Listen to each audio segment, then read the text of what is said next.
Seja bem-vindo a mais um episódio do Excepcionais. Neste episódio nós vamos falar sobre direito, mas falar de um jeito legal. Eu estou aqui com a Fernanda Machado, que eu conheci lá atrás, no começo da pandemia, no projeto Covid-0. Ela é advogada e nos ajudou com diversas burocracias que a gente nem sabia que a gente precisava se preocupar. Ela é fundadora da Socilaw e ela tem também muita experiência, até livro publicado, falando sobre marco legal, entende muito de LGPD e vamos falar sobre isso e o mundo de startup. Seja bem-vinda, Fê. Obrigada, um prazer estar aqui, tava esperando o convite. Ah, que massa! E a nossa fila é muito grande, né, Bru? Eu tô com a agenda gravada até o final do ano, você acredita? Mentira. Gravada não, é agendada. Ainda bem que eu vim agora, então. Ontem eu agendei o penúltimo, só tem mais um slot pendente, o resto já tá tudo preenchido. E eu não gosto de fazer isso, porque a pessoa fica esperando, né? É chato, você fala assim, pô, vamos gravar? Vamos, daqui a 3 meses. Dá aquela brochada, né? Não, mas você fica ansiosa, eu tava ansiosa. Quanto tempo você esperou depois que eu agendei com você? Acho que 1 mês e pouco, 2. Então, por é aí. isso que eu não queria. Eu sempre falo pra Bru, vamos manter só 4 episódios na gaveta, gravados, editados, pronto pra publicar, mas eu nunca consigo. Ah, mas eu achei uma delícia esperar pra mim aqui. Vi vários antes, vi quase todos. Que bom, deu pra se preparar. Deu. Que massa. A gente se conheceu no projeto Covid-0. Quem já passou aqui que foi do projeto Covid-0 foi a Andréa, zootecnista. Ela é demais. Zootecnista. Meu, o episódio dela foi maravilhoso. Passou o Lucas Riedo também. E acho que foi isso, né? E o Thales. E o Thales. É. Que participou meia boca, né? É. Ele fundou ali. É, ele foi quem puxou, né? Porque Foi. quando ele fez a divulgação, a Camila que tem esse número exato, mas acho que era tipo 2.000 pessoas que apareceram. Aham, eu lembro que foram mais de 1.500 pessoas quando a gente tava iniciando o projeto. Mais de 1.500 voluntários. Isso seria impossível sem o Thales. É. Não teria como. Foi ele que puxou E a acho galera. que essa é a grande habilidade dele, né? Hoje em dia ele tem falado muito sobre esse negócio da posição dele não ser CEO, dele estar na presidência do conselho e etc. Mas, de fato, foi brutal, né? E a presença digital dele na época tava muito estourada, assim. Ele tava Verdade. muito forte. Então, na hora que ele divulgou que era um trabalho com ele, que era um trabalho com as pessoas que ele conhecia pra ajudar na pandemia, Acabou. cara, todo mundo foi. Tava todo mundo sedento, né? Foi uma experiência muito diferente, assim, porque a gente queria fazer um negócio que eu tenho muita experiência, que é tech, mas que é lento demais. Tecnologia é muito lenta. E era todo mundo longe demais, né? Então, Cada foi... pessoa de um lugar, muita vontade. Mas como é que você orquestra, né? 2.000 pessoas ou 1.500 pessoas do dia pra noite? Sim. E Foi pessoas muito que não se difícil. conheciam, nunca tinham trabalhado juntas, Verdade. então não tinha aquele ritmo. Foi tenso, mas foi legal enquanto durou. Foi legal, a gente conseguiu fazer umas coisas. Eu lembro quando você apareceu, você já falou, pessoal, precisamos registrar a marca. Vocês já estão usando a marca, você já começou botando ordem na casa, né? Foi. Pessoal, ó, isso daqui é uma ONG, não é uma ONG, a gente vai registrar, não vai registrar. Foi. E todo mundo, eu acho que você falou, calma, a gente precisa registrar agora. Eu falei, precisa sim, porque se alguém pegar nosso nome, a culpa vai ser minha agora. Já era, né? Sim. O nosso projeto, acho que não deu tanto certo, sim, mas tiveram projetos tipo eu tô tentando lembrar o nome, mas foi um grupo de médicos que começou a dar consulta gratuita. Foi um que a gente fez parceria, não foi? Foi, eles mesmo. Tá, eu também não tô conseguindo lembrar do nome, mas eu lembro deles. O deles deu super certo. Pô, se eles não tivessem registrado a marca, poderia ter dado algum problema. E hoje, essa marca que ele construiu lá atrás, acabou virando uma empresa. Sim, e aí a gente tem o nosso nome registrado. Se alguém quiser fazer alguma coisa, a gente pode voltar. A gente registrou, não? Registrou. Covid-0. Covid-0. Que era um nome top. Aham. Ah, era muito legal, porque a gente fazia. Era exatamente o que a gente estava se propondo a fazer. Mas assim, mesmo quando não dá certo na hora, às vezes, cara, você quer usar aquela marca depois, é porque a nossa foi muito específica, Covid. Mas às vezes a pessoa tem um projeto, deixa lá, depois volta. É legal Sim, registrar. Sim. Fê, você decidiu entrar no mundo de startup em que momento da sua vida? Tá, eu nunca gostei muito de direito, então eu fazia faculdade assim, ai, quero Sem sair. gostar? Aham. Aí no 9º semestre eu tranquei e fui morar em Miami primeiro. tava assim. Eu fui, na verdade, pra qualquer lugar que eu não precisasse estudar direito. Falei, eu quero fugir daqui. Fui pra Miami, fiz inglês jurídico na época, fiquei um tempo lá. Voltei pro Natal e aí falei, cara, falta um semestre. Na verdade, 2, né? Porque eu tinha que fazer o 9º de novo. Voltei, terminei, me formei, passei na OAB, comecei a trabalhar no escritório que eu já era estagiária. E aí eu vi que eu não queria mesmo, assim, tipo, uma coisa. Eu tinha Não gostava? Não, eu odiava. E você tava atuando em Corp? Eu era advogada da Vivo, você imagina. Da Vivo. Mas daqueles processos infinitos. Aham, daqueles processos, assim, de 30 contestações por dia. Que louco, metralhadora de processo. Era assim, troca nome, vê ali por cima, não dá tempo de você analisar muita coisa. Então, eu lembro que eu falava que eu achava um trabalho burro, de verdade. Porque você troca pouquíssimas coisas, você não analisa o caso, sabe? Você não tenta... Operacional, tenta, cara, né? Exato. Você tenta correr, porque você tem que correr. Você tem que entregar. E aí eu falei, eu não gosto mesmo, eu não vou ser advogada. E aí falei, vou embora de novo. E eu ia pra fora sempre, porque aqui no Brasil eu tinha muito problema com segurança. Eu já fui assaltada várias vezes. É mesmo? 6, eu acho, 6 ou 7, sei lá. Que loucura. E aí eu falei, vou embora. Em São Paulo? Em Brasília. Em Brasília. Em Brasília? Em São Paulo eu nunca fui. Eu não sabia que Brasília era um lugar assim... Então, perigoso. minha mãe nunca foi, mas eu já fui 6 vezes, entendeu? Então, nossa. Acontece. Eu não sei, acho que é comigo, acontece. E aí eu fui embora, não aguentava mais, falei, cara, não vou ficar aqui. E aí fui pra Califórnia, que eu não conhecia. Tava há um mês em San Diego, uma vibe ótima, praia lá, tava trabalhando de delivery. Tipo assim, eu cheguei lá no dia seguinte, eu falei, o que tem pra trabalhar? É isso? Eu prefiro fazer qualquer coisa, menos advogar. Me dá. Vou trabalhar de delivery. E aí fui entregar comida, cara, por aplicativo. Nem podia, tipo assim. Tipo um Uber Eats, assim, da vida? Exatamente. Só que era DoorDash, umas outras empresas. E aí... adorava. Falei, tô muito mais feliz aqui do que advogando no Brasil. Só que comecei a sentir o peso de ser imigrante, né? Então, assim... é legal no primeiro mês? Só que cansa, porque eu tô entregando comida, eu estudei 5 anos, sabe? É complicado. Apesar de ganhar bem. Ganhava bem até. Dava pra viver com... legal. Dava pra viver legal. Acho que, assim... acho que melhor até do que eu ganhava na época. Eu comecei ganhando uns 4 mil reais aqui como advogada, lá em Brasília, no caso, como advogada. E lá eu fazia a mesma coisa, só que eu tava lá e tava feliz, porque é uma experiência nova. Aí cansa. Aí conheci um amigo lá, morava numa galera. Conheci um amigo, ele falou assim, então, ano passado eu trabalhei numa fazenda e eu ganhei um dinheiro bom. E é de boa, você fica lá, eu quero ir pra essa fazenda também. E aí conheci o Dani, que morava lá, que é meu noivo hoje. Uhum. Ele era meu roommate na época. Falei, então, vou sair daqui, vou viajar, vou pra uma fazenda que é assim, umas 10 horas daqui. E eu não tinha carro. E ele tinha. Ele falou, pô, também vou, vamos comigo, a gente vai de carro. E eu, vamos com você então. Juntamos eu, Dani, esse menino e mais um outro aí também amigo, fomos pra essa fazenda. Qual a cidade? Era em... Dani, ajuda aí. Richmond. A fazenda. Era Richmond, né? É Garberville.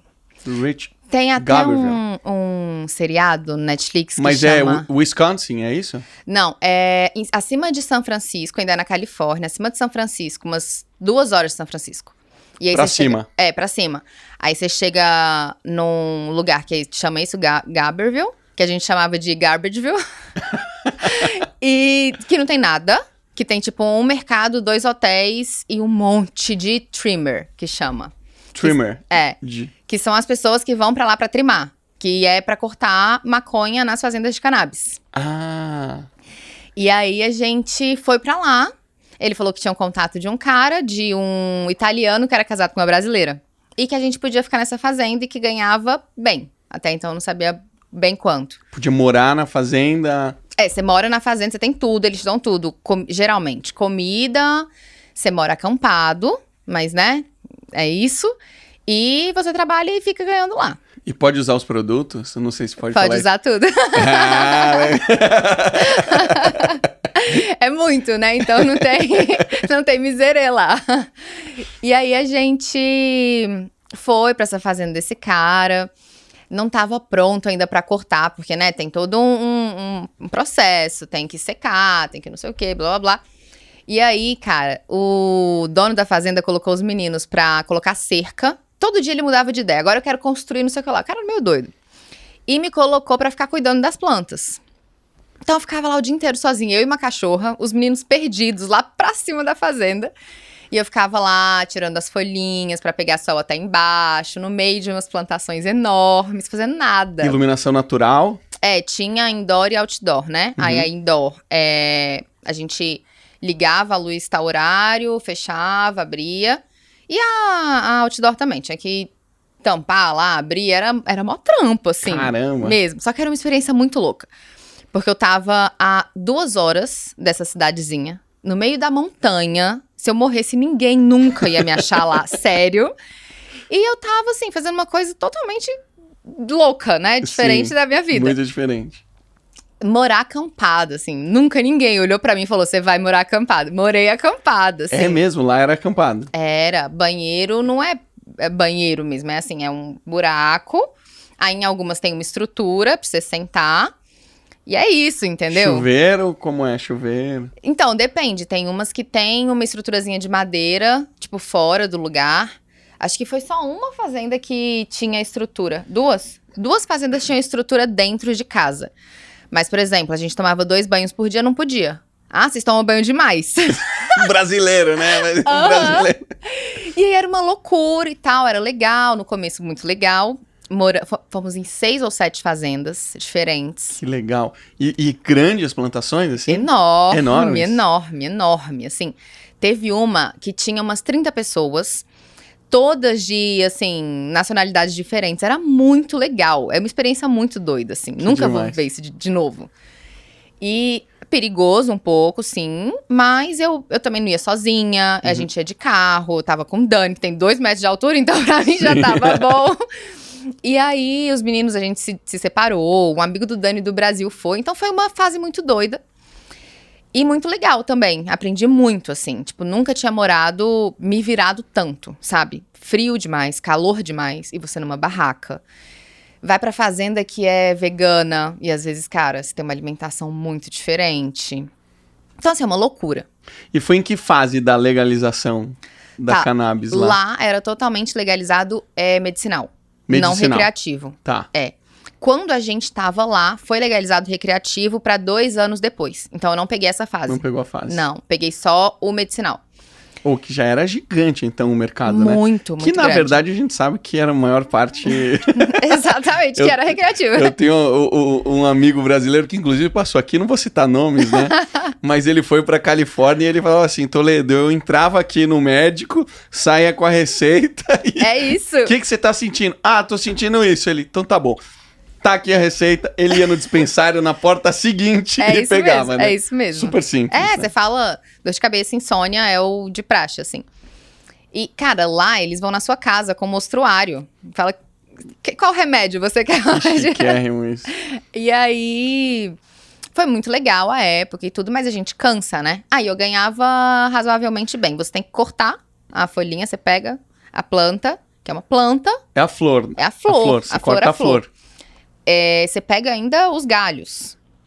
E aí você vai pegando, vai tirando os buds, que a gente chama, que são as partezinhas bonitinhas que eles vendem, e você deixa ele basicamente trimadinho, cortadinho pra vender. Tá. Então saía da sua mão pra dispensary. Que demais. E aí eles te pagam por pound. Então a cada pound, então 430 e poucas gramas, você ganha tipo $200. Uau. E aí tinha gente que ficava, cara, assim, aloprado. Obcecado. Ficava lá o dia inteiro cortando e comia cortando, sabe? Louco. Mas você faz isso o dia inteiro, então cansa também. E aí a gente, pelo menos assim, uma vez por semana, a cada 10 dias eu queria sair de lá, ia pra uma cidade que era 2 horas, blá, blá, blá. Carros sempre estragavam, um rolê. E eu cansei disso, eu virei pro Dani e falei, vambora, vamos pra São Francisco. Porque o Dani é da área de tecnologia. Universo ilimitado. Exato, ele falou, vamos pra lá então. A gente saiu da fazenda, foi pra lá. E aí lá, ele começou a me falar muito sobre as empresas de tecnologia e startup. Eu falei, é isso. Cara, adorei. Assim, eu só sabia que eu não queria advogar. Mas lá eu comecei a falar, e se eu começar a advogar na área da cannabis? Então eu posso pro Brasil, e aí começo... Tava sentindo falta da família, né, de não ser imigrante. Tava dando meu tempo, porque eu saí e voltei algumas vezes. Então eu ficava 6 meses e saía. Era um visto... De turista. De turista. É. Eu até tinha visto de estudo, mas eu tava com visto de turista. Uhum. E aí... Entrava, saía. Na última vez, o cara parou a gente e falou, isso aqui não é o país de vocês, isso aqui não é parque de diversão. Vocês vão ficar quanto tempo aqui? Aí eu, uns 20 dias. Ele, então você tem 20 dias. Rasurou meu passaporte. Jura? E me deu 20 dias pra eu sair do país. Porque você tava entrando e voltando com muita frequência. Isso eu tô sendo legal. Ele colocou a gente numa salinha e esculhambou a gente. É mesmo? Falou que lá não era o Brasil, que não funcionava que nem o Brasil e que a gente não ia ficar no país deles. E aí, eles deixaram a gente entrar basicamente porque a gente tava com dinheiro. Porque senão a gente não tinha entrado.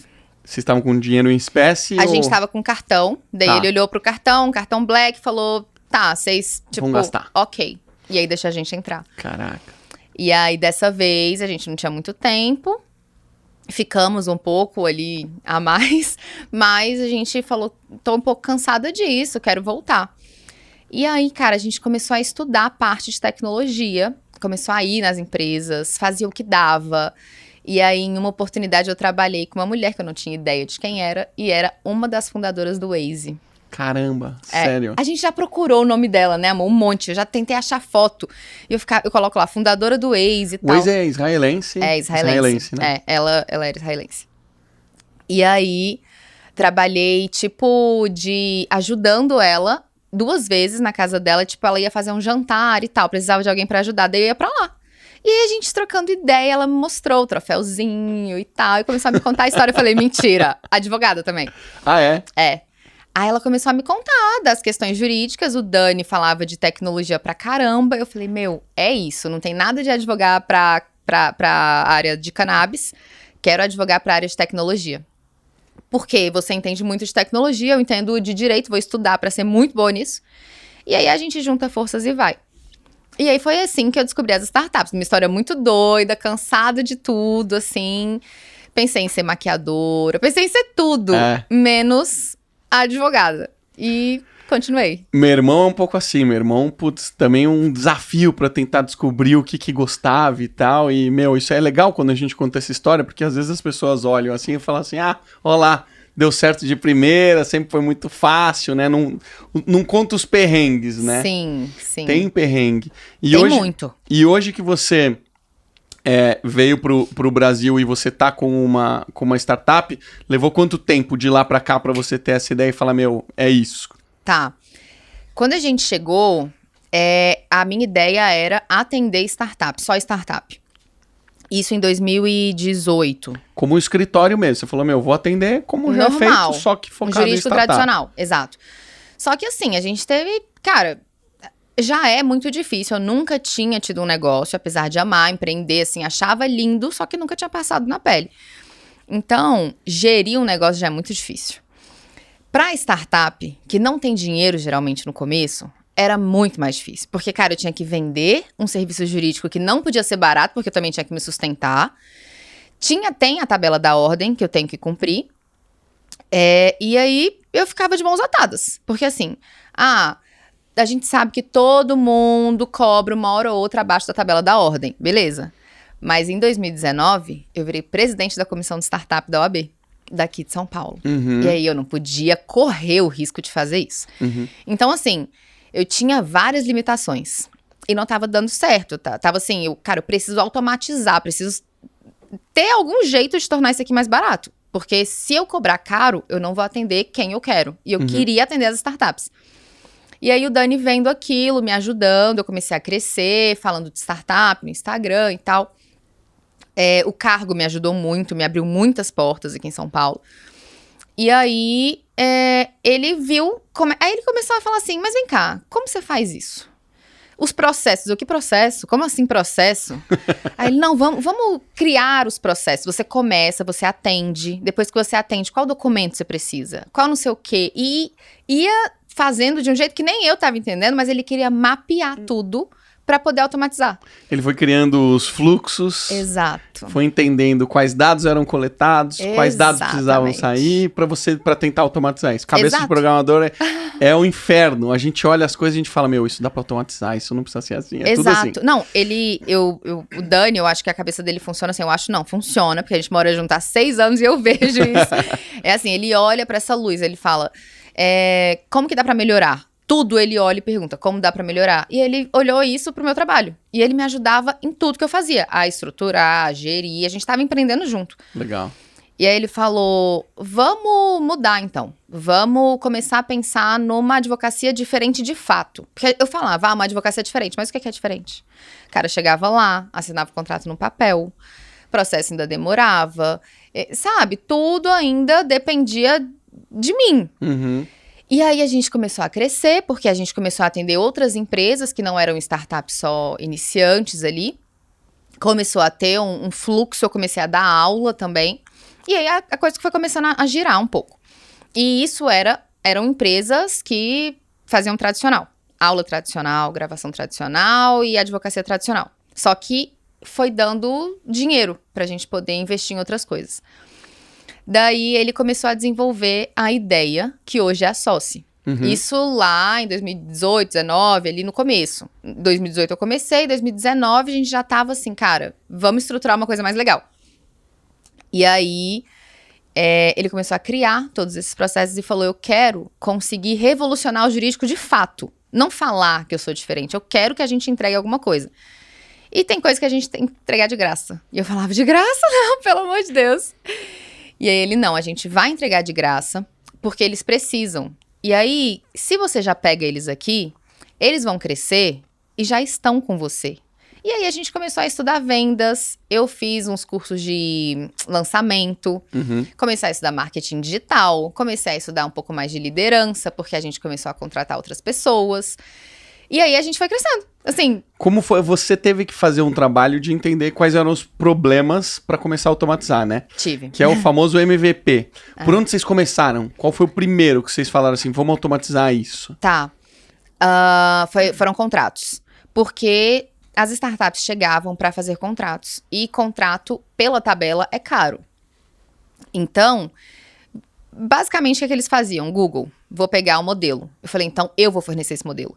Só que eu não queria só te fornecer o modelo. Eu queria fornecer um modelo, o melhor modelo possível. Então, eu tinha que colocar hipóteses, possibilidades de entrar cláusulas, de sair cláusulas. Se eu te forneço, você não sabe o que você tira. Você não sabe o que você coloca. O empreendedor, ele tá lá cuidando do negócio. Ele olha para um documento jurídico e fala, pelo amor de Deus, né? Cuida disso aqui para mim. E aí não tem dinheiro para quem cuida, então ele usa qualquer coisa tá bom. E aí foi por aí. A gente começou a entender como que ia automatizar aqueles contratos. Como que a gente podia fazer com que o empreendedor respondesse, que ficasse uma coisa personalizada, mas ainda assim que fosse gratuito ou fosse um custo muito baixo. Você não pode cobrar menos do que a tabela, mas você pode dar de graça? Posso. Cobrar menos não pode? Não. Olha se eu cobrar... Então vocês identificaram uma brecha. Exato. Porque se eu cobrar, eu tenho que cobrar o mínimo. Agora, se eu tô te dando de graça, eu posso estar te dando com fins educacionais, eu posso estar dando para ajudar, porque tem lá, existe o documento. Dani, você não ficou indignado com isso? Eu fico indignado com isso, porque às vezes eu falo assim, se a tecnologia vem para inovar, significa que ela vai tornar o processo mais eficiente. Exato. E se você cria uma limitação de preço, você fala assim, é tipo salário mínimo, né? Você conversa com qualquer economista, não adianta você querer forçar salário, gente. A economia não vai girar mais só porque você estabeleceu o preço lá em cima. Exato. E colocar o preço de um serviço lá em cima também não significa que você vai deixar de tornar ele mais eficiente. Sim, né? sim. E vocês fizeram isso, vocês tornaram o processo mais eficiente, né? A gente tenta fazer isso todo dia. Na verdade, e assim, a tabela da ordem, ela não é a mesma. Então, eu morei em Aracaju, Dani é de Aracaju. Lá é um valor, aqui é outro. A minha intenção era pegar pessoas do Brasil inteiro, porque todo mundo precisa de contrato. Só que você tá lá no interior. Por exemplo, a minha estagiária é de Mossoró, do Rio Grande do Norte. Nunca fui, sei que é no interior bem pequenininho. Eu queria que se alguém de lá precisasse, ele pudesse pegar. E aí eu tinha que consultar a tabela de lá. Então, assim, além de ser trabalhão você consultar, você ver qual que é a tabela da OAB de lá, atualizada, ver quanto você pode cobrar. Não funciona, o negócio não gira. Confusão. E aí, pra não ter que cobrar, a gente colocou, pra ficar na legalidade, a gente colocou os contratos automatizados de graça, gratuitos. Caramba. A gente podia fazer uma assinatura, porque eu ia estar cobrando pra assinatura do aplicativo e não pelo contrato. Entendi. Dá pra você fazer. Mas não tinha por que eu fazer isso. Porque a gente já... Cara, a tecnologia é muito barata pra gente. Uhum. A gente tava fazendo um funil ali dentro, uma estratégia de venda pra pegar aquelas pessoas. Então, não tinha por que eu não dar. Ou seja, a estratégia era que isso ia ser um freemium e a partir dali vocês iam cobrar outros produtos Exato. que fariam mais sentido para vocês. É. Quais são os principais problemas das startups? Assim, o que a gente deveria se preocupar quando a gente está nascendo, quando a gente está se desenvolvendo? Tá. Primeira coisa é que a gente tem uma ideia e a gente... um erro muito comum. Tenho uma ideia, quero registrar minha ideia. Não existe registro de ideia. Então, assim, não é nenhum problema, mas é uma coisa que muita gente confunde. Vou registrar pra ninguém copiar. Cara, não existe. Uhum. Até porque, né, pra você fazer aquela ideia mesmo, demora. Mas todo mundo chega sem documento nenhum, porque fala, ou eu abro uma empresa, ou eu não tenho nada. E não funciona assim. Se você tem, eu e você, a gente teve uma ideia, a gente quer fazer uma coisa, a gente pode fazer num guardanapo aqui, qualquer coisa, não precisa ser em linguagem jurídica, em palavras, nada. A gente estabelece, o que você quer? Qual a nossa responsabilidade? E esse documento tem um nome, que é o Memorando de Entendimento. Uhum. E quase ninguém conhece. Então, assim, começou uma startup, não precisa abrir empresa, mas formaliza o básico, cara. Faz um Memorando de Entendimento... tem um prestador de serviço, faz um contratinho de prestação de serviço, sabe por quê? Porque senão lá na frente, esse cara, que pode ou não ser uma pessoa bem intencionada, pode falar que trabalhava pra você, CLT, e aí, cara, processo trabalhista é assim, poucas coisas funcionam, processo trabalhista ele funciona, tipo assim, ele pode demorar, mas ele vai cobrar e ele cobra caro. Então, existem alguns contratos básicos do começo que você não precisa gastar, e te deixam seguros. Vou apresentar aqui alguma tecnologia muito importante pro cara que vai trabalhar comigo. Cara, assina um NDA. Não precisa nem ser um contrato, assina sabe? Uhum. Escreve à mão e coloca pro cara assinar.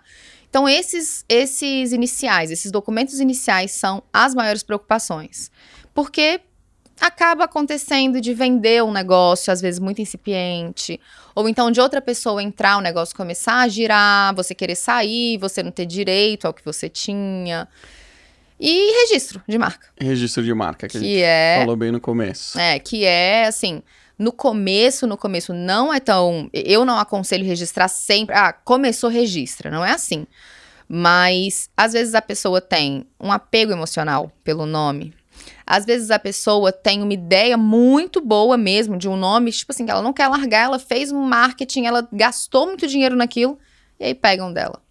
A gente fala muito de stock options, mas stock options é um instrumento que a gente usa lá fora, né, em offshore, etc. Sim. Eu me lembro que eu um dia cheguei para um advogado muitos anos atrás, falava, eu preciso colocar aqui, cara, um contrato de vest em stock options.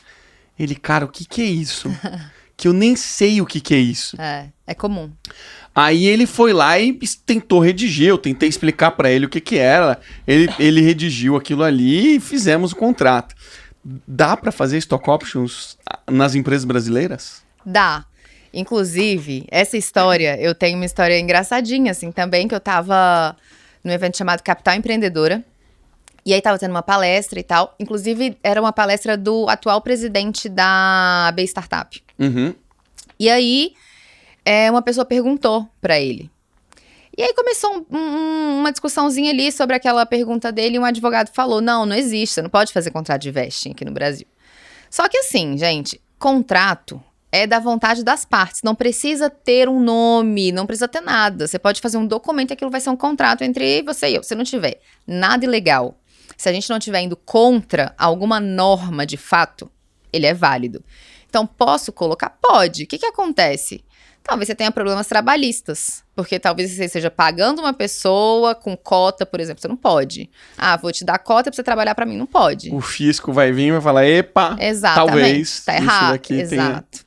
Então, é bom a gente regulamentar. Mas dá para fazer. Só que tem algumas questões que, se você esbarrar numa norma efetiva, numa norma lá, alguma coisa que já está regulamentada, você pode ter problema. Então, por isso que é bom você ter o advogado para falar, ó, tem alguma norma que me proíba de fazer? Se não te proíbe, você pode fazer. Acho que uma das dúvidas número 1 que as pessoas me falam quando assim sobre contrato é: vocês têm um contrato de vesting para passar? Vocês têm alguma coisa neste universo? A gente tem. É um contrato de opção de compra de participação societária. Difícil falar, mas é isso. É um mútuo conversível, é isso? Não, tem algumas diferenças do mútuo. Hoje, o contrato de participação, ele inclusive é o contrato de investidor anjo. Mas assim, como hoje ele está regulamentado, a gente tem algumas regras que no mútuo a gente não precisa ter. Então, por isso que tem uma diferença muito grande de contrato de investimento quando você pega pelo mútuo e quando você pega um contrato de participação. Mas existem modelos que você consegue usar, existem jurisprudências também que a gente consegue se basear, julgados, às vezes, não virou jurisprudência, mas tem um monte de julgado. Então, assim, já tem um tempo que a gente vem tendo essas complicações legais e a gente consegue se basear em julgados. Olha, acho que naquele estado o juízo não está muito favorável para isso. A gente já teve problema da Uber com os funcionários. Relação de trabalho não é. Então, com o amadurecimento do ecossistema, surgem situações que fazem com que ou exista uma lei ou crie uma jurisprudência, mas enfim, amadurece o ecossistema, sabe? As coisas mudam, as coisas melhoram. Às vezes para pior, às vezes, né, vem umas decisões aí que a gente fala, a startup não sustenta isso, vai fechar, não tem como. Mas muitas vezes para melhor. É porque a gente tem que ver a prática. Não adianta. Nenhum legislador vai colocar uma lei nova, por exemplo, um marco legal, de uma maneira totalmente perfeita. Ele vai ter que se aperfeiçoar. A prática faz com que as coisas andem, entendeu? Você falou de marco legal. Isso foi um barulhão para a gente que era de startup lá atrás, todo mundo só falando de marco legal. Ninguém sabia exatamente o que ia acontecer e tal. O que de fato aconteceu? O que teve de bom e o que teve de ruim e o que faltou? Tá. A primeira coisa que eu gosto de falar do marco legal é o seguinte. Eu sempre comento isso e não é um ponto legal, vamos dizer assim. Não é algo que não é um ponto que o marco legal trouxe. Mas quando a gente tem uma lei falando sobre startup, colocando limites do que é e do que não é, a gente começa a ter um incentivo para você ensinar isso nas universidades. Então, por exemplo, antes do marco legal, era muito difícil você ver um professor citando startup numa sala de aula. Verdade. E aí a pessoa sai e olha para esse universo empresarial, que agora a gente já tem DAO, sabe? Um monte de novas formações empresariais, um monte de empresas diferentes, modelos de negócio diferentes. Fala, o que é isso? Porque lá na faculdade eu estudei Limitada, estudei SA, estudei Eireli, que nem existe mais. E aí você sai totalmente cru. Você sai olhando para a lei e falando, é isso que eu vou trabalhar. E não é assim que funciona. Então, ter um marco legal, eu acho muito importante, porque você coloca ele para dentro das universidades. Você pode cobrar na UAB, sabe? Imagina, numa prova da UAB, tá falando de startup. Cara, que massa isso. Um modelo de negócio que virou um modelo empresarial, ainda não é um regime, né? Não é um regime empresarial, mas tá ali, tá indo, tá crescendo. E querendo ou não, é a origem de muitas startups que se tornaram realmente muito grandes, né? Exatamente. Então, o que você está querendo dizer é que, assim, vai evitar de que um dia eu vou chegar no escritório de advogado e falar, você faz um contrato de vesting, e ele vai falar, o que é isso? Exatamente. É para evitar esse tipo de coisa, né? Para a gente ter a existência na nossa sociedade, ela precisa ter alguns critérios, né? É isso que você está dizendo, né? Exatamente. E assim, precisa começar em algum lugar, né? Então, ótimo, começamos. Que nem eu te falei. Vem o marco legal, aí tem um bafafá. Nossa, mas foi horrível. Nossa, mas deixou de fora muita coisa. Só que a gente não tinha nada que estabelecesse limites. Então, o que era startup? Aí você ia para livro do Eric Rice, por exemplo, que não é jurista. É ótimo, incrível? Mas ele tá falando de uma visão de administração, de negócios. E juridicamente, qualquer tamanho, qualquer valor. Então, agora a gente tem startup até 16 milhões, até 10 anos de CNPJ, mesmo se tiver feito fusão, aquisição. 16 milhões de faturamento ou de valor de mercado? Faturamento, ano. Faturamento, tá. Até porque se fosse valuation, a gente teria uma complicação, porque, inclusive, hoje investimento, que foi uma coisa boa, por exemplo, hoje se você coloca investimento, ele não entra no valor ali do capital social, de quanto vale. Porque se ele entrar, só no investimento você tira, basicamente, A startup deixa de ser startup no primeiro, né? Exato. E aí, por você ser pequeno, você tem vários benefícios. Você tem prioridade em registro de marca, em patente. Você tem... O seu CNPJ, hoje no Inova Simples, é feito na hora, se você se declara startup. Tipo, na hora.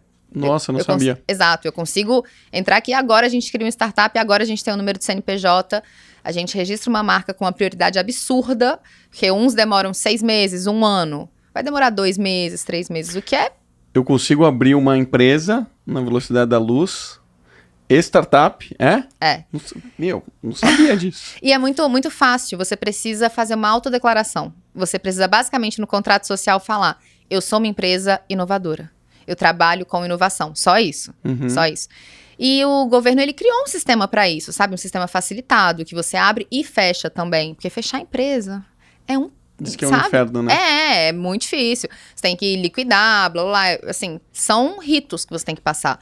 Fechar startup, não. Fechar startup é muito mais fácil, é simplificado que nem a abertura. Então, é basicamente um modelo para você testar. Se você é startup, você pode entrar no sandbox regulatório, ou seja, você pode basicamente participar de programas que não tem uma lei que te permita, às vezes até tem lei proibitiva, mas que durante um certo momento você pode testar. Ah, funcionou? Então agora a gente talvez mude essa lei aqui, ou mude alguma coisa, porque funcionou, teve demanda, melhorou alguma coisa no estado, no sistema, na prestação de serviço. Então, assim, é legal. O Marco Legal, ele trouxe essas possibilidades. E foi com o Marco Legal, porque antes a gente não tinha nada disso. Teve alguma coisa de tributação? Tá, tributação não é a minha praia, assim, mas conversando com colegas tributaristas, eles reclamaram muito da questão de...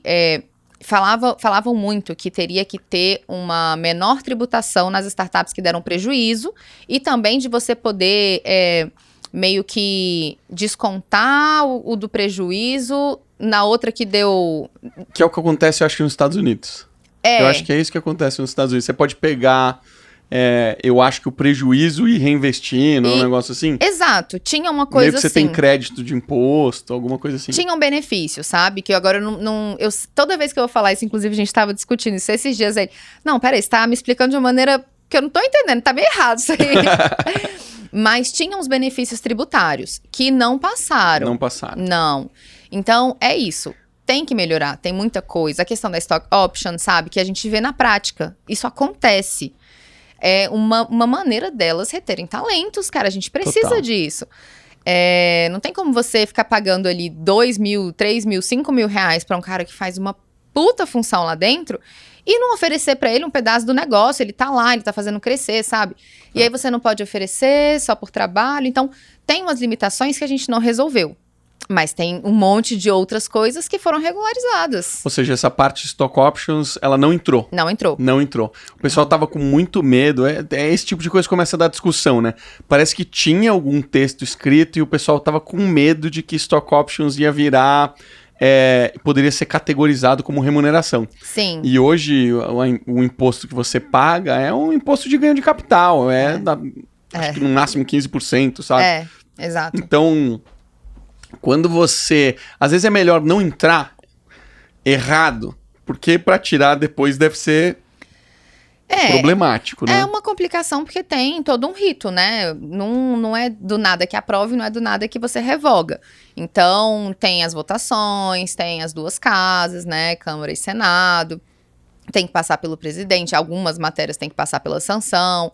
Então, tem um rito burocrático que a gente não tem como pular. Ele muda um pouco dependendo da matéria, dependendo do tipo de lei e tal, mas existe um rito que não tem como pular. Então, tanto para melhoria quanto para tirar ou alterar algumas questões, demora um pouco, não é da noite pro dia. Mas isso é bom também, porque aí você vê como o mercado está reagindo àquilo que você colocou. Claro, às vezes é uma norma péssima que não tem nada a ver com a realidade, a prática, mas aí você vai dando um jeito. Por exemplo,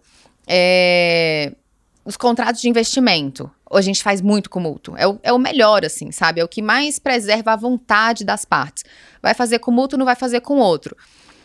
Tá, mas a gente tem várias opções. A gente não tem só uma opção. Ele não veio e falou assim, olha, você vai fazer contrato de participação, sabe, no modelo de investidor anjo, lei complementar 155. Não, você pode fazer com mútuo, é aceito. Fundo, pode ser investimento anjo também. Antes não, antes assim, fundo era fundo, investidor anjo é investidor anjo. Um fundo pode fazer investimento anjo? Pode. Ele pode ser caracterizado investidor anjo. E tem os benefícios. Então, é bom pra gente ver como o mercado se comporta e o que a gente tem que mudar. E quando não tem nada a ver, não funciona, você dá um jeito ali, porque quando não tinha lei, você também dava um jeito, entendeu? Então, basicamente, vai se adaptando, o mercado vai evoluindo ali, as coisas vão melhorando. Já teve progresso, assim? Teve evoluções? Então, esse texto, por exemplo, que você falou, é porque tem um estudo, a comunidade ela pode ir lá, sugerir, né, ler, fica aberto para todo mundo. Então, tiveram comissões para poder falar sobre isso. E nessas comissões, nesses estudos, surgem vários textos. Então, tem uma proposta aqui, outra ali, e aí depois, no final, a gente vê o que realmente fica, o que realmente sai. Entendi. A gente continua tendo propostas de melhoria, inclusive propostas das coisas que não entraram. Então, assim, a gente está tendo evolução, só que não fica muito em pauta. Então, a gente tem 1 milhão de outros problemas, principalmente quando a gente fala, né, de leis, etc. E aí as pessoas não vão lá ativamente para ler, sabe? Que dia que você para na sua casa e fala assim, hoje eu vou ler quais são as propostas pro novo marco legal, ou pra, sabe? Você não faz isso. Então, você tem que falar mais sobre isso para as pessoas saberem que elas podem ir lá, para as pessoas saberem que elas podem, do ecossistema mesmo, falar, cara, eu tô na prática, funciona assim, vamos tentar fazer isso acontecer? Mas é raro, são poucas pessoas que se manifestam mesmo, que fazem isso. Você mencionou que você, na OAB, tem um cargo lá de startup, né? Sim. Qual que é o nome correto? Eu sou presidente da Comissão de Startups. Comissão de Startups. O que é a responsabilidade lá de vocês? O que vocês olham? É isso? Tá, É a parte mais do marco legal, não? Não. Na verdade, é para advogado, né? Só quem participa. Na verdade, a gente pode até colocar outras pessoas, mas elas são mais pessoas que visitam, que acompanham nossos encontros. Nosso objetivo lá é educar e estudar sobre temas voltados ao universo, ao ecossistema. Mas o que a gente faz muito? A gente educa outros advogados, porque tem um monte de jovem advogado, ou então até mesmo, não que está na jovem advocacia, mas que estava em outra área e quer mudar. Aí ele vai na comissão, a gente tem os encontros quinzenais, mensais, então ele escuta um pouco, ele pode se aprofundar. A gente tava com projetos na gestão, porque trocou a gestão agora, né? Na gestão passada, a gente criou alguns projetos para poder atender startups hipossuficientes. Só que isso é muito complicado, assim, tem um rito burocrático muito grande também, por ser dentro da ordem. Então, a gente não conseguiu começar esse projeto, mas ainda é uma coisa que eu quero muito, assim, se não lá de outra maneira. Na empresa a gente já faz isso. A gente quer começar a fazer registros para startups que vieram de moradores da favela, gratuitos. Apesar de hoje o registro ser muito mais barato, por causa da automação, a gente tem essa ideia de ajudar. Mas lá, basicamente, é uma educação, assim, é um debate. A gente chama pessoas, eu conversei com a Júlia, que é a diretora do Silicon Valley Bank, lá do Vale, direto. Eu conversei com o André Tiolier, que é do DLA Piper, um puto escritório. A gente traz, assim, pessoas do ecossistema, o Gabriel da Lint. Então, basicamente, a gente traz pessoas para falar, gente, é isso, vamos debater, vamos conhecer. Mas uma outra função que eu tive, agora eu não tô lá mais, e que era para fazer isso que você tá falando, foi na Câmara Municipal de São Paulo. Eu fui representando a ordem no Fórum de Empreendedorismo. Eram, se eu não me engano, eram 12 pessoas representando entidades diferentes. E aí eu representava a ordem aqui de São Paulo e lá a gente debatia leis. Então, lá o objetivo era esse, criar leis, olhar para elas e falar, o que tá acontecendo aqui? E aí, num ambiente bem político, já de influenciar aprovações e etc. Aí lá você então é outro jogo, né? Aí coisa. já é um outro jogo. Outra coisa. Fê, um outro universo que impactou muito as empresas também, acredito que positivamente, espero ver retorno disso, porque a gente ainda tem visto muitos dados sendo vazados, que é a LGPD. Sim. Queria que você falasse um pouco sobre isso. Tá. Então, a LGPD, a gente começou a falar sobre ela um pouco antes da sanção, que foi em 2018. E as pessoas confundem um pouco, porque ela foi sancionada em 2018, mas ela só começou a valer em 2020. E quando ela começou a valer, não valia as multas, então não tinha consequência. Ou seja, ela não valia, né? Porque Até 2020.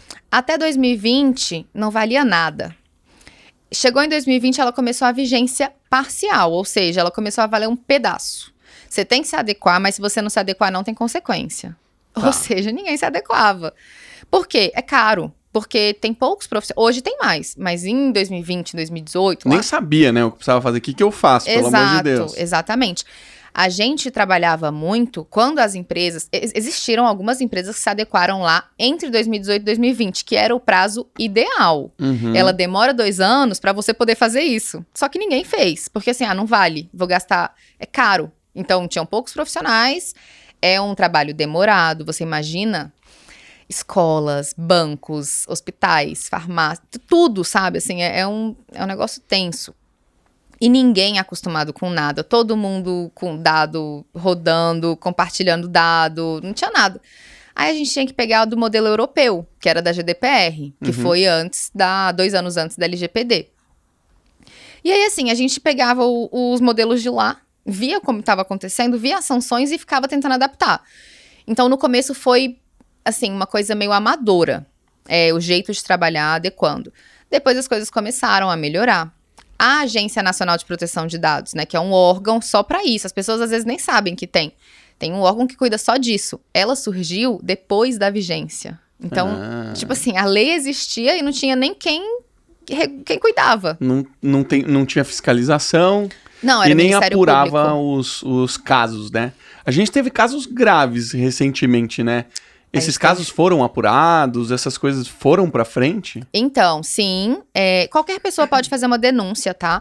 Mas quando a gente tem casos, assim, que vão pra mídia, que nem esses últimos casos, o próprio Ministério Público, eu acho que ele já cuida de instaurar o processo ali junto com a ANPD, que é a Agência Nacional de Proteção de Dados. Certo.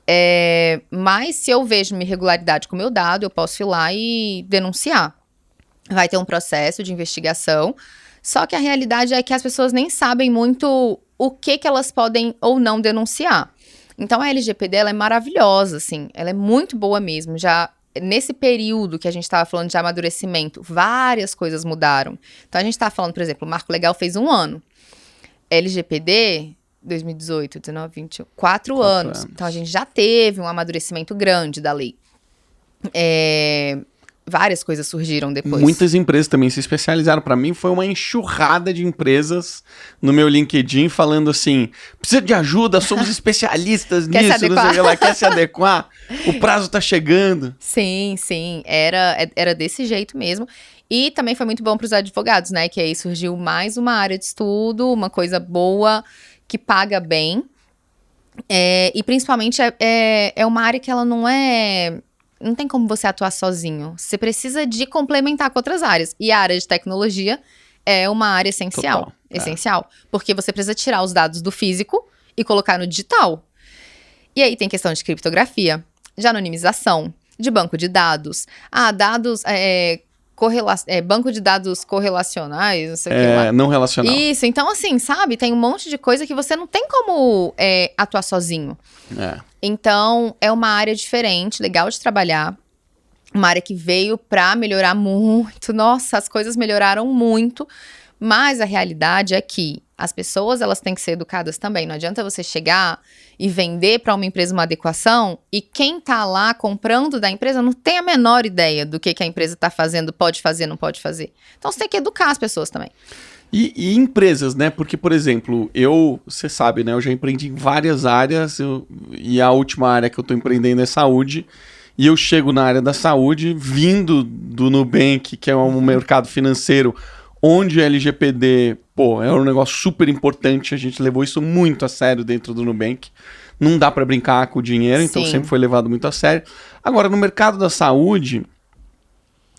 as empresas ainda acham que elas são donas dos dados. Então você pede o seu dado, você fala assim, eu quero os meus dados. Ela, não, isso daqui é dado confidencial. Você não consegue, não existe um santo que faça você conseguir ter acesso a essas informações.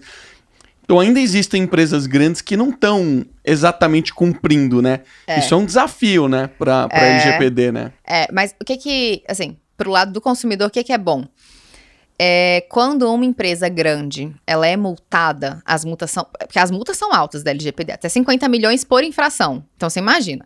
Até 50 milhões? Por infração. E não é nem só a multa. Aconteceu um vazamento relevante, você tem que comunicar à imprensa. E não pode ser qualquer imprensa, tem que ser uma relevante. Então o nome vai pro saco. Então assim, é um impacto negativo muito grande em cima da empresa. No começo foram empresas de telefonia, que mesmo antes da vigência, inclusive foi uma coisa legal. Não tinha a NPD, mas tinha o Ministério Público. O Ministério Público foi em cima da Vivo, Oi, TIM, claro, blá, blá. Multou lá 10 milhões, 20 milhões, sabe? Pronto, todas as empresas. Estamos daqui a pouco, a gente vai ver acontecendo em vários outros setores. A gente tem setores, por exemplo, da saúde, que mexe com dados sensíveis. E aí eles se aproveitam um pouco disso também para poder tentar reter os dados. Mas, cara, dado é dado. Se você é titular, dado sensível ou não, é seu. Você tem que saber o que está acontecendo, por que ele quer, se ele está compartilhando, se ele não está, e também poder excluir o dado. É seu. Você tem que decidir se você quer ou não ter seu dado ali. Então, a gente tem um monte de direito que a gente não sabe, e aí a empresa vira e fala, dado sensível eu não posso entregar, e você fica quieto. Só que não precisa ficar quieto, porque você tem os seus direitos, entendeu? Então, obviamente, eu sou o dono do dado, né? Se a informação é minha, eu sou o dono do dado. Sim. Eu tenho o direito de pedir todas as informações que você tem a respeito de mim. Tem. Então, aquele lance lá, quando você entra no Facebook, você quer baixar todos os seus dados, ele te passa tudo, as localizações, os locais que vocês foram e etc. Então, algumas empresas já passaram por um processo de maturação muito grande, né? Sim. Aqui no Brasil, a gente teve vazamento de empresas de e-commerce, né? Muitos dados, e foi chocante isso. A gente teve empresas que foram hackeadas, ficaram travadas não sei quantos dias e etc. Essas empresas também têm que passar por um processo de adequação, né? Tem, todas, assim, todas. E não é só empresa. Na verdade, assim, quando saiu a lei, a gente falava, todo mundo coletou dado, tem que fazer adequação. Hoje, a gente já tem, por exemplo, saiu uns 2, 3 anos depois, falando de empresas menores, flexibilizando um pouco as questões dos dados. Então, na adequação, a gente já tem uma diferença de quando começou a adequar lá em 2018 e agora de como está adequando. Se é muito pequeno, cara, não precisa de tanta coisa assim, sabe? A gente coloca o básico, o essencial, para você ficar ali dentro da lei e dar para o consumidor, para o cliente, o que ele precisa saber. Então, tem algumas coisas que todo mundo tem que ter. Coleta dado, você tem que ter uma política. Por quê? Política de privacidade. Todo mundo fala, pegar um documento, um modelo. Dá pra pegar. Inclusive, a gente tem. Vocês têm? Isso é importante. Termo de uso e política de privacidade. Que são os dois necessários. E política de cookies, né? Mas, assim, cookies vamos dizer assim, as pessoas não cobram tanto, mas é necessário, tá? É obrigatório. Que ficou aquele negócio super chato. Todo site que você entra aparece assim, você aceita cookie parcial ou total, né? É um saco. Mas é assim, obrigatório. Sim. Mas por que tem que ter a política? Cara, você pode chamar do que você quiser. A questão você tem que falar. Pra que você tá coletando aquele dado? Se você compartilha ou não. E olha só, se você não compartilha hoje e amanhã compartilhar, você tem que primeiro pedir autorização. Vai autorizar e depois você passa a compartilhar. Então, se compartilha ou não. Com quem você compartilha? Com quem? Por que você compartilha? Quais dados? Exato. Então, tem assim, você tem que... Basicamente, você tem que fazer um ciclo do dado, que eu chamo. Ele entrou, ele passa por aonde ele fica armazenado, por quanto tempo ele fica armazenado e quando ele é excluído, se ele é excluído. Agora o dado tem que ser identificável, né? Porque se ele for anonimizado, não tem problema, né? Não. Assim... conversando com o pessoal da tecnologia, eu já vi muitos profissionais, e aí eu não tenho autoridade para falar sobre isso, mas eu já vi muitos profissionais falando que, assim, essa questão de anonimização completa, ela não existe, porque existem várias formas de você conseguir ligar um dado ao outro. que eu juridicamente falo?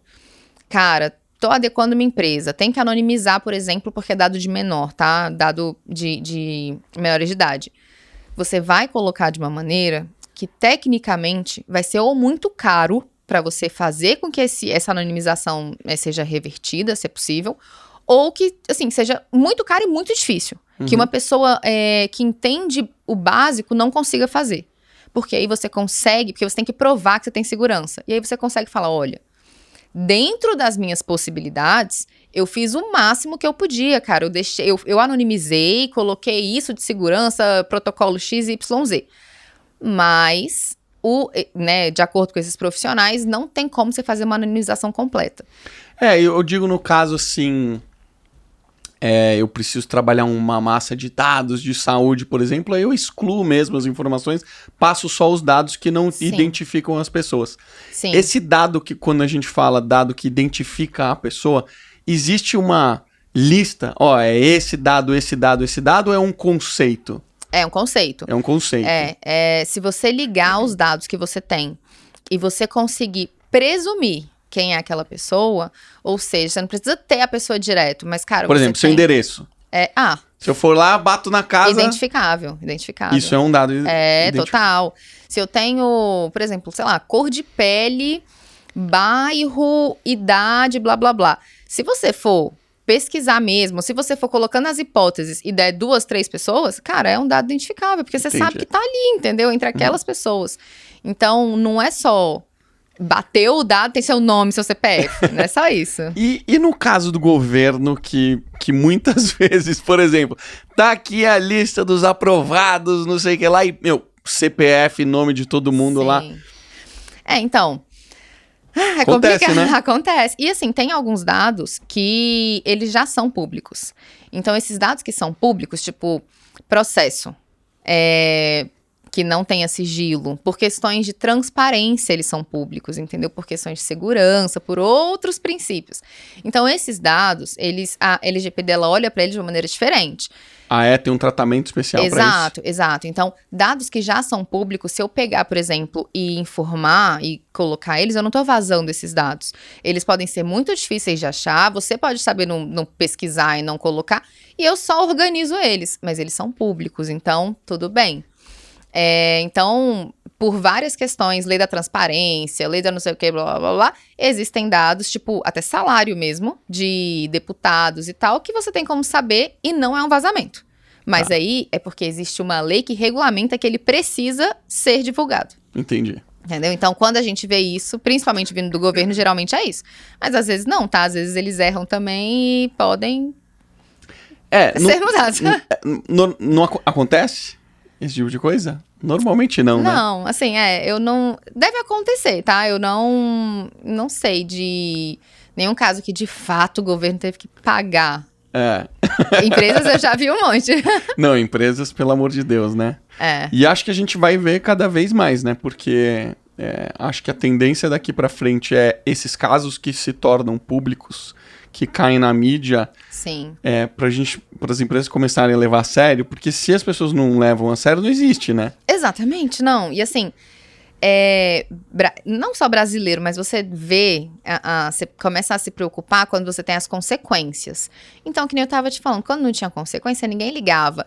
Se você tem também uma consequência que não é aplicada, todo mundo continua não ligando. Porque você não vai se preocupar. Não existe. Você tem que pagar um monte de coisa. Entendeu? Você tem lá a sua empresa pra tocar, a sua família. Você vai se preocupar com o LGPD quando se não vai acontecer nada com você. Total. Então, pegou na sua área ali, aí você começa a se preocupar. Chegou uma notificação, você começa a se preocupar.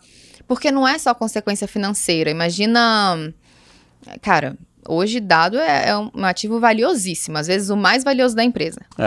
Existe uma consequência que é a suspensão do seu banco de dados, ou até a exclusão. Você imagina se uma empresa de marketing...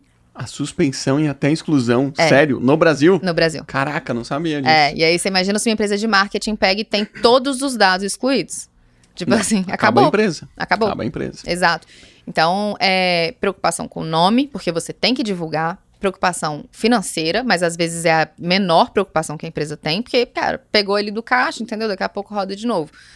Mas tem a parte dos dados, da suspensão, da exclusão do banco de dados. Tem uma parte, inclusive, de você não poder mais trabalhar naquela área ali, com aquele tipo de dado. Então, é uma consequência muito forte, dependendo da área que você tá. E o volume financeiro que você falou de multas até 50 milhões, imagino que deva ser proporcional ao estrago que você faz, né? Exato. Ele é proporcional ao tamanho da empresa, também é o estrago. Tá. Então, não adianta também você multar em 50 milhões uma empresa pequenininha que não vai ter condição de pagar nem... Pois é. Não muda nada. É que no mundo startup, às vezes, existem uns casos muito doidos, né? Empresa pequenininha com muito dado. E muito dinheiro também. E que pode fazer um impacto e que talvez... Teve um caso... Acho que não sei se é bom falar o nome da empresa, mas teve um caso de uma empresa de relacionamento, um aplicativo de relacionamento de homossexuais. E aí, as conversas foram vazadas e as fotos também foram vazadas. Então, assim, olha o impacto disso. Existiam pessoas lá que não eram assumidas publicamente. Fotos, cara, tipo, já são dados sensíveis. A pessoa confiou. E aí, são fotos, por exemplo, com nudez explícita. Então, é muito pesado, sabe? O que a gente faz, a gente manda mensagem, a gente não sei o quê, e fica acreditando que tá tudo ali entre eu e você, que a gente tá se falando, mas não é assim que funciona. Total. Fê, queria agradecer por você ter vindo até aqui. Obrigado pelo seu tempo, obrigado por contar a gente desse mundo que é tão complexo, que eu não entendo nada. Minha mãe é advogada, toda vez que eu preciso de ajuda eu mando mensagem pra ela, mãe isso, mãe aquilo. E obrigado por simplificar, porque não é um negócio fácil de fazer pra quem não é da área. E fica à vontade para deixar a sua mensagem final. Eu não conhecia, eu sabia que você já tinha Social, mas não sabia que você tinha essa quantidade de documentos. Ainda estão gratuitos? Sim. Então, super importante, deixa essa mensagem pro pessoal ir, porque o pessoal não tá sabendo. Porque toda hora pinga coisa lá no meu Instagram de gente pedindo. Eu não tô indicando porque eu não sei que tá nesse nível ainda. Então, explica aí. Então, a ideia da Sócia é desburocratizar o acesso a questões jurídicas. Então, com poucas perguntas, você responde, né? Você responde a um formulário e gera um contrato personalizado. A gente tenta ir na contramão do que geralmente acontece. A gente tenta diminuir todos os custos. Inclusive, uma situação engraçada. Esses dias um conhecido nosso, ele me procurou e ele falou, ainda é aquele valor? Eu falei, não, diminuiu. E ele, como assim diminuiu? E eu falei, diminuiu. Porque a gente vai automatizando e vai diminuindo, sabe? Então, hoje a gente tem esses contratos gratuitos, totalmente gratuitos. Não é que você... posso fazer... Você pode fazer quantos você quiser, não tem limite mesmo. Eles vão continuar gratuitos, a gente não vai cobrar por eles. A gente já tem assinatura gratuita, então, usa o DocuSign, mas paga o... Cara, usa só se você não paga lá, tem a mesma validade jurídica. Vocês têm uma plataforma de assinatura de documentos? Na mesma plataforma, ou você coloca o documento que você quiser, ou você já gera o documento, já assina, já manda para outra pessoa assinar e fica lá na sua plataforma. Que demais. A gente tá precisando disso na Podfactory, então já vamos olhar isso. Assim, nosso objetivo é deixar a coisa fácil. Então, cara, cadê aquele meu documento que eu assinei? Se você fez na Sócia, ele tá lá no seu histórico. Quem assinou tá lá, quem deixou de assinar tá lá. As negociações que a gente vai fazer agora lançar uma ferramenta que é de você negociar o que tá no documento, no contrato. Tá. Então, te mandei um contrato. De cláusulas. Te mandei um contrato, você não gostou daquilo, você marca lá mesmo e tudo acontece por lá. Isso pra facilitar, sabe? Pra não ficar, mandei por e-mail, agora tem que assinar não sei aonde. Cara, faz tudo por lá, deixa tudo por lá. Eu tô com 3 ou 4 contratos do G4 pra ler, de algumas coisas que eu não gostei, mas são poucas coisas. Sim. E eles estão me cobrando, tipo, há 45 dias. Tô lendo o contrato. Era tão simples se tivesse isso lá. Essa ideia é sensacional, muito legal isso. Tem uma funcionalidade, né, que fala da inteligência. Tem uma funcionalidade que a gente vai lançar. A gente tá em captação. Que legal. Eu acho que a gente podia falar isso, acho que sim. A gente tá em captação agora para poder expandir algumas questões. Marketing, porque a gente nunca investiu em marketing, então foi tudo orgânico. E tecnologia. Legal. E uma das questões é a inteligência artificial conseguir pegar aquele contrato e resumir para você. Então, assim, demora um pouco, porque a gente tem que testar, tem que, né, enfim. Tem que ter volume de dados. Exato. O nosso negócio, inclusive conversando com os investidores, o nosso negócio Lá pelo aplicativo, a gente não atende só os empreendedores pequenos. Então, todos os meus clientes hoje, a gente atende acho que a maior produtora aqui de São Paulo de vídeo. Ele tá lá. Ele faz o pedido do contrato dele por lá, mesmo os que não são gratuitos, acompanha o que está acontecendo, o contrato é entregue por lá, ele assina com o cliente por lá, tudo por lá. Legal. Por que eu faço isso? Porque eu monopolizo todos os dados. Então, tudo que o meu cliente faz, o jurídico dele, eu sei, para poder automatizar. Porque seria muito difícil eu tentar adivinhar os processos que acontecem. Então, hoje, a gente tem até uma educação com os clientes, a gente educa nossos clientes para fazer com que o jurídico seja fácil. E isso não é fácil. Porque a pessoa olha, ela fica com medo. Ela fala, mas eu posso requisitar aqui um serviço? É só clicar nesse botão? Que nem você pede Uber, que nem você pede comida. E as pessoas têm medo. Então, hoje nossa proposta é essa. É fazer com que todo o jurídico consiga, que a gente consiga monopolizar o dado de tudo que a gente tem no jurídico, para fazer com que ele fique mais fácil. Então, a gente já tem os contratos, a assinatura. Agora, em julho, a gente está lançando a plataforma de assinatura. O que ela tem? O contrato vai continuar gratuito.